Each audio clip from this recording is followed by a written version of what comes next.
你有听过10年买3间房子吗？你觉得这样算投资客吗？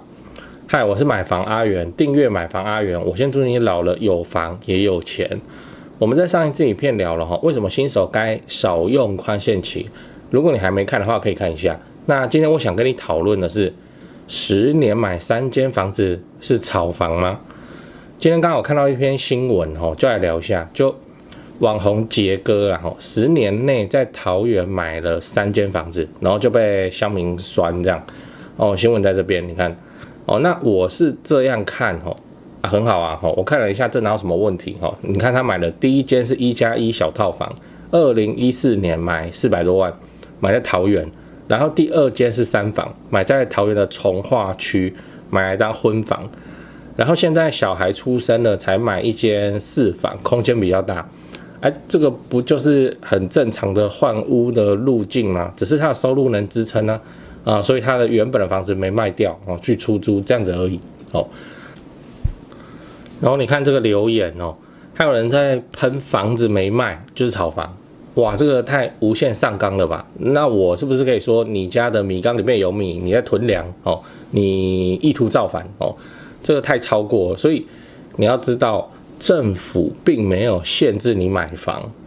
就买房子这件事情，政府没有特别挡你你付得起都可以买现在的政策是，第一间房子可以贷8成，第二间就贷7成，然后从第3间开始只能够贷4成，意思是你要自备6成你买1000万，你要自备600万这样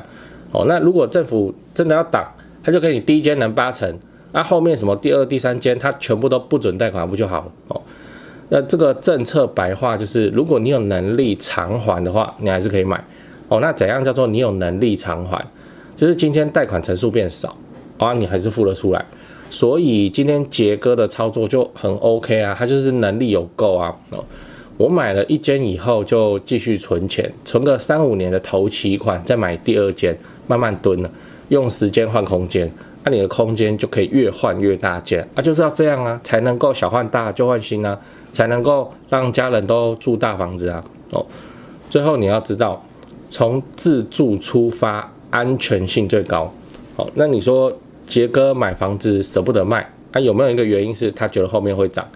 不用讲的一定有只是为什么他买的房子会涨？你看，当然现在大环境在上涨，房市多头是一个原因还有一个关键是，他是买来自住要用的买来自住它表示什么？表示他在买的时候怎么样？他有考虑过生活机能，就他把他自住的需求一条一条拿来对完之后我要买这间才会下手那一般人他不会说，哇，我自己要住的房子，我就是要那种破破的又脏又乱，老破小，交通极度不方便。不会有这种人那自己要住的那通常都是预算不够才去妥协嘛。所以买来自住的房子，生活机能都不会太糟糕。那一个地区只要生活机能不要太差，经过时间的红利，它就是会慢慢的涨起来这边讲一个观念就是说，自住你就去挑喜欢就好了，你不要管什么房价上涨不上涨，你自住你就会挑什么高楼层有景观，然后格局方正有的没，不要什么茶壶房、手枪房、鸡腿房什么有没的。然后生活机能、学区你都看过了所以你喜欢你买了好，那之后你要卖的时候，不管隔几年还是有人喜欢对你那些条件并没有蒸发掉所以为什么我们说自住的人他就是自己住，也没想了要投资房地产，可是他旧房子卖掉的时候，他可以赚一大笔钱就是这个逻辑，你知道，你喜欢的东西，别人也会喜欢而且那些条件会怎样？会变好比方说，以前只有1间 7， 现在开了全家，开了莱尔富，开了全联对，它变好，就这样，这就是自住。你买喜欢，你一样可以享受到房地产的增值的核心原因就你喜欢嘛也会有超过1万、3万、5万、10万个人也会喜欢这个条件你自然就好卖好。那像我们在做自产出租的房子，也是会考虑生活机能的地段其他什么几楼有没有景观我们还好，是因为我们要看投报率但是如果你是买房你要自己住你就用你自己的标准，你觉得可以住，那就可以下手了那这个是最稳妥的解法。讲完了，我们整理一下，今天我们聊了10年前就买3间房子这个是炒房吗？我先跟你分享了杰哥的新闻他在10年买3间房子，然后被乡民骂得要死，骂他什么死投资客，什么炒房房虫。而我分析了他买房的历程，其实还蛮正常。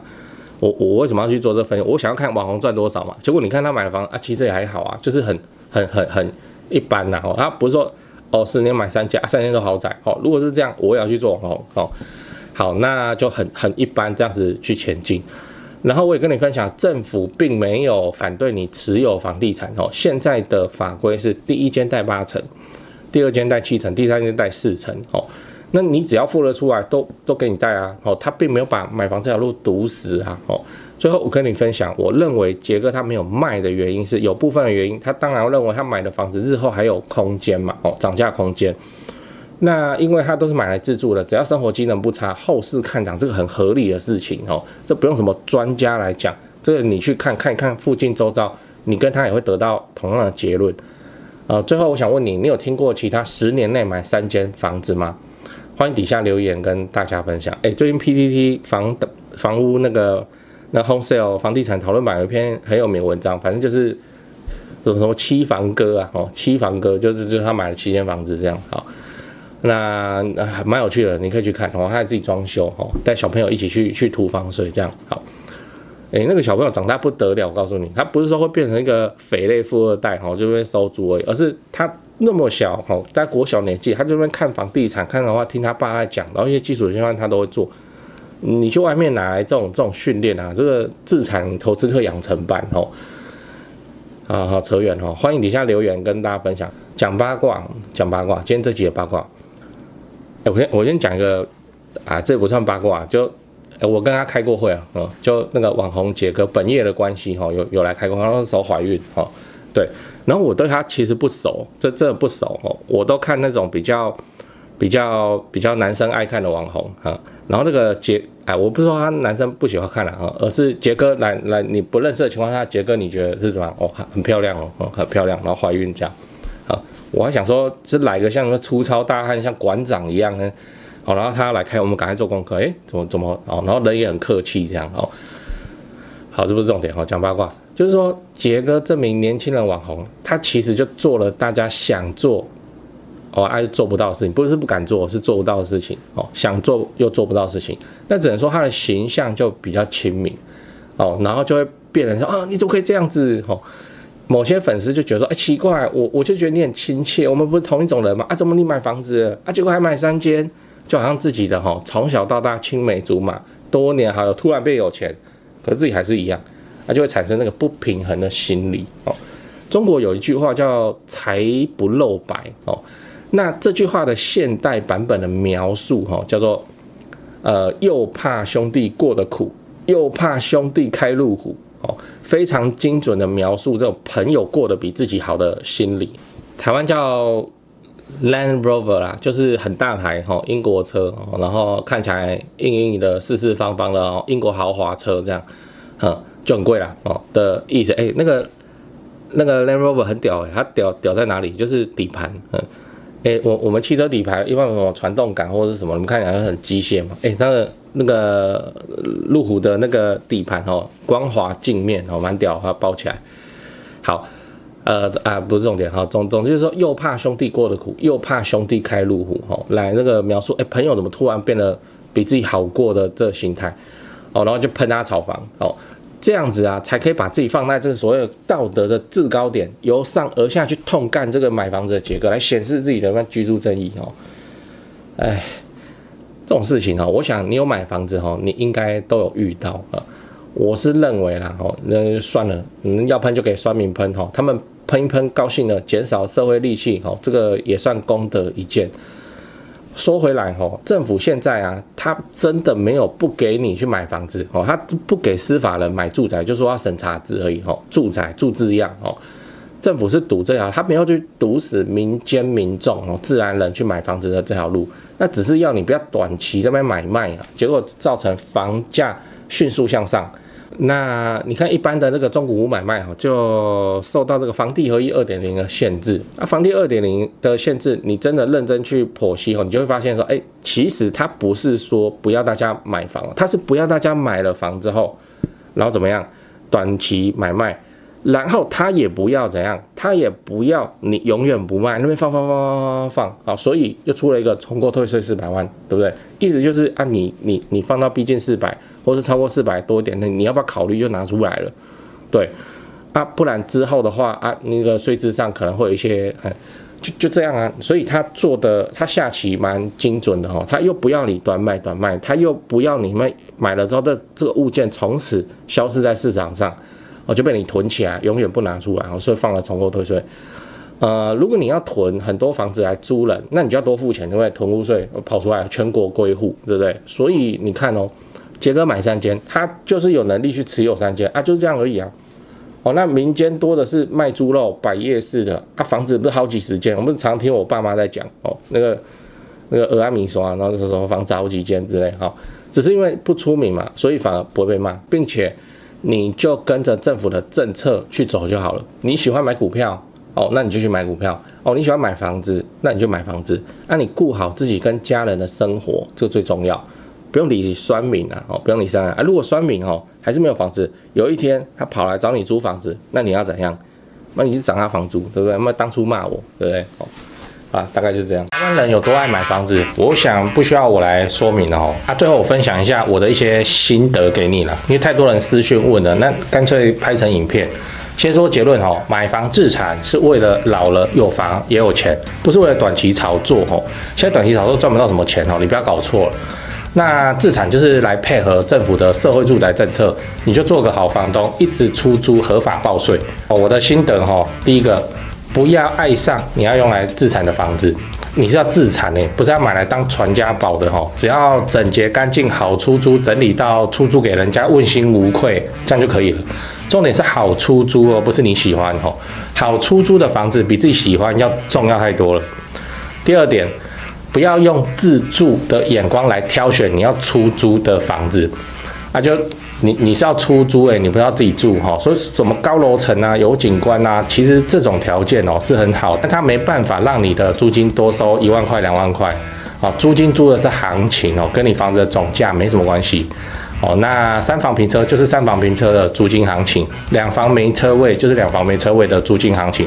所以你打定主意你是要自产，那你更好的选择是你看中一个社区，那个社区里面的什么低楼层面中庭这种房子，因为同个社区高楼层同样的房型你跟它租金差不到3000块，可是你买的总价可以便宜个100万以上那投报自然会高人家很多嘛。自产就是选这个才比较合理。等一下，你是不是想要反驳我？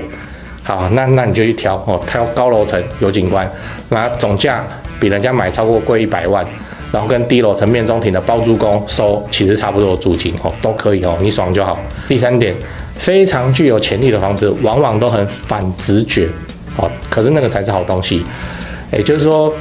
好的自产物件就中古电梯大楼那个室内又脏又乱，漏水壁癌直接起来，其实这种我们最喜欢了，反正总归都是要花钱整理的嘛不如屋主你就不要整理，你就卖我便宜，让我们自己整理就好了真的我们认为的好东西其实带你去看你都不敢买我们看到广告里面写什么全新整理，这个就兴趣就少了80%，这个要讲不完总之就是说，自产物件它其实都是反直觉的，它的卖相都不好就是因为它卖相不好，因为它烂，所以它总价才低，它总价低，投报才高那新手很容易不小心去买到那种贵松松的漂亮房子，变成说它有涨没错啦，可是它涨的空间也不大那老鸟大概都买好地段没整理的烂房子，什么屋龄20几年然后漏水又壁癌就 OK 这个没办法训练这是心魔你只能够自己真枪实弹去练习几次你就会懂了，就跟我当初一样那像我们现在看到屋况不够烂，我会觉得很可惜你要自产，你就是要总价低嘛。同一个社区里面总价低的房子往往都是那没整理条件不好什么低楼层面中庭那自住客门一打开，他乱糟糟的，他就摇摇头不喜欢。可是自产客杀杀价就买下来，再花几十万整理到 IKEA 风该换的都换，都整理到问心无愧，然后长期出租，其实它投报率更好这个就是我说适合自产的房子它乍看之下它都很反直觉，哦。以上我的赖最常被问就这3点哦，所以就第一个，不要爱上你是要用来自产的房子；第二个，不要用自住的眼光来挑房子哦；第三个，适合自产的房子它都很反直觉哦。最后我看好高雄啊，你看我影片那么久，你也知道哦，高雄超棒，高雄不止台积电，未来的影片我也会陆陆续续介绍各项重大建设。自产高雄就找台湾房屋美术之星店，因为我跟店长配合超久了哦，那非常的尽心负责。那他们也有长期合作的装潢、整理、出租哦，反正自产高雄，我就推荐台湾房屋美术之星店。现在就加他们的 LINE 哦，买房阿元观众专用 LINE， 小老鼠 go go go go go， 小老鼠5个 go 哦，请助理立刻丢几个适合自产的房子给你看。记得哦，炒房不好，不要炒房，长期自产出租，配合政府的社会住宅政策，做个好房东。因为买房阿元自产高雄，我先祝你老了有房也有钱。